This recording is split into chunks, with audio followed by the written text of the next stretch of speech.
Hello বন্ধুরা, কেমন আছেন সবাই? আশা করছি খুবই ভালো আছেন। বরাবরের মতো এবারও চলে এলাম আরও একটি গুরুত্বপূর্ণ গ্যাস্ট্রিকের ঔষধের রিভিউ নিয়ে।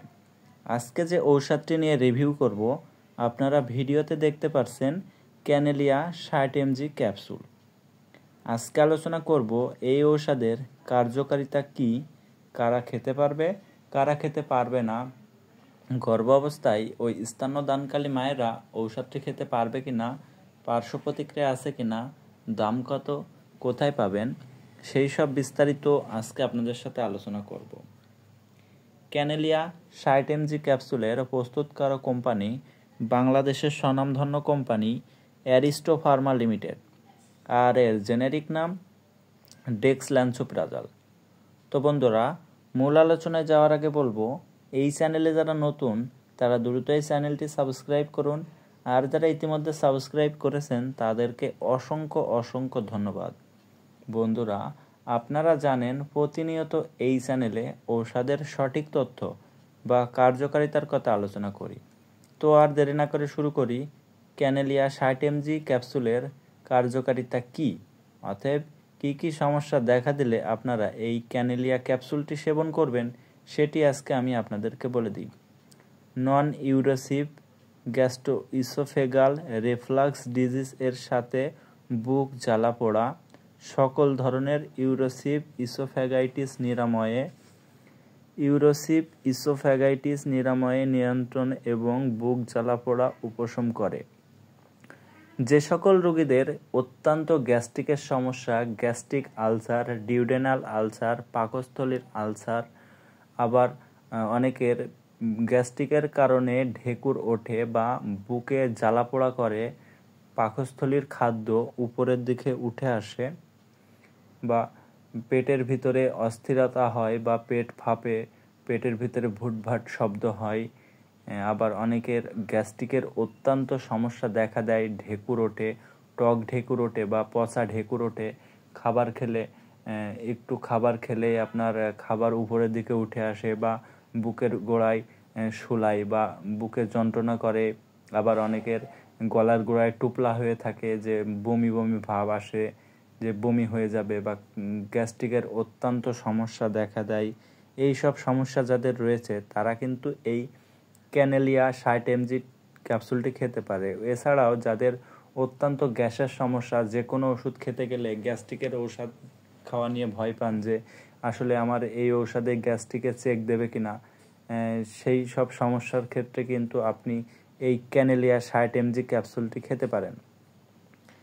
আমরা যদি এক কথায় বলতে যাই, আমাদের শরীরে যে কোনো ধরনের গ্যাস্ট্রিকের সমস্যা বলেন, যেমন বুক জ্বালা পোড়া, ঢেকুর ওঠা, গ্যাস্ট্রিক আলসার, ডিউডেনাল আলসার, পাকস্থলীর আলসার, বুকে ব্যথা করা বা বুকে অত্যন্ত জ্বালা পোড়া করা, খাবার হজম না হওয়া বা পাকস্থলীর খাদ্য উপরের দিকে উঠে আসা, গ্যাস্ট্রিকের অত্যন্ত সমস্যার কারণে পেটে ব্যথা করা বা পেটে জ্বালা করা, আবার অনেকের দেখা যায় গ্যাস্ট্রিকের কারণে শরীরে বিভিন্ন অংশে ব্যথা করে বা মাথার ভিতরে ঘোরে। এই সব সমস্যা যাদের রয়েছে তাদের ক্ষেত্রে কিন্তু এই ক্যানেলিয়া 60 mg ক্যাপসুলটি অত্যন্ত গুরুত্বপূর্ণ একটা ঔষধ হিসেবে কাজ করে।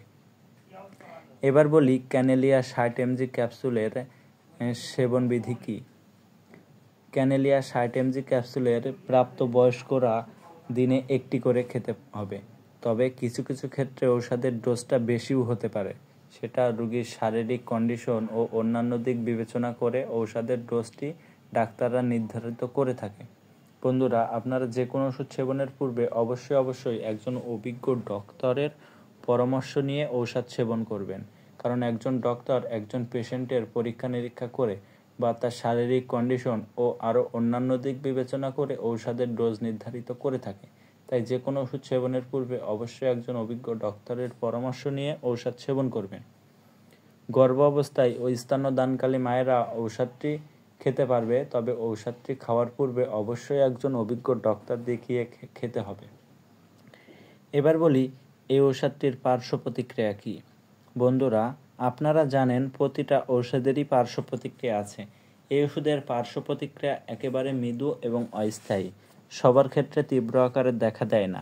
কিছু কিছু ক্ষেত্রে দেখা গেছে ডায়রিয়া, পেটে ব্যথা, বমি বমি ভাব, শ্বাসতন্ত্রের উপরের ভাগের সংক্রমণ, বমি ইত্যাদি। তবে সবার ক্ষেত্রে তীব্র আকারে দেখা দেয় না। আর এই ঔষধের প্রতি যাদের অত্যন্ত সংবেদনশীলতা রয়েছে তাদের ক্ষেত্রে ঔষধটি না খাওয়াই ভালো। এবার বলি ক্যানেলিয়া 60 mg ক্যাপসুলের দাম কত ও কোথায় পাবেন। বন্ধুরা, ক্যানেলিয়া 60 mg ক্যাপসুলের প্রতি পিসের দাম 18 টাকা।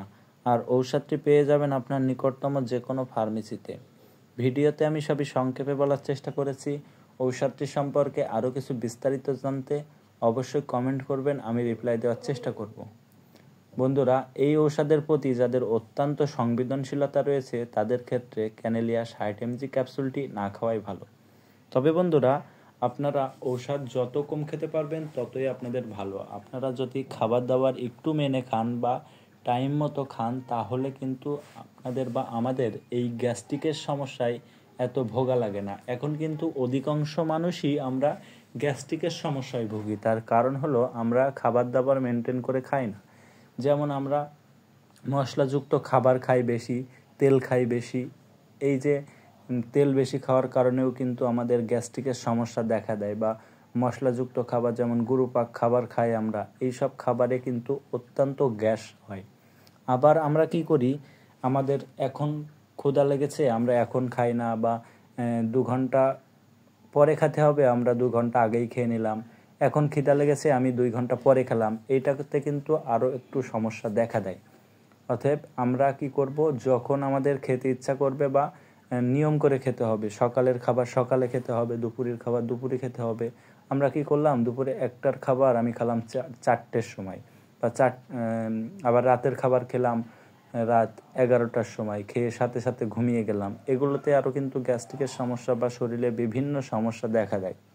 এই কারণে আমাদের খাবারটা সময়তে খেতে হবে, যখন খাওয়ার সময় তখনই খেতে হবে। একটু পানি খেতে হবে, প্রতিদিন কম করে হলেও আধা ঘন্টা হাঁটাচলা করতে হবে। আমরা এখন হাঁটাচলা করি না, ঠিক মতো কাজকাম করি না, রেস্টুরেন্টে খাবার অর্ডার করি, খাবার চলে আসে, আমাদের গুরুপাক খাবার খাওয়া হয়ে যায় বেশি। আমরা এখন নিজেরা কাজকামই করতে চাই না বা শুয়ে বসে খেতে চাই। এই কারণে কিন্তু আমাদের শরীরে গ্যাস্ট্রিকের সমস্যা কম হয় না বা আমাদের কাজকামও করা হয় না। সেই ক্ষেত্রে আমাদের গ্যাস্ট্রিকের সমস্যায় আমরা অত্যন্ত ভুগছি, অত্যন্ত মানুষ আমরা গ্যাস্ট্রিকের সমস্যায় ভুগছি।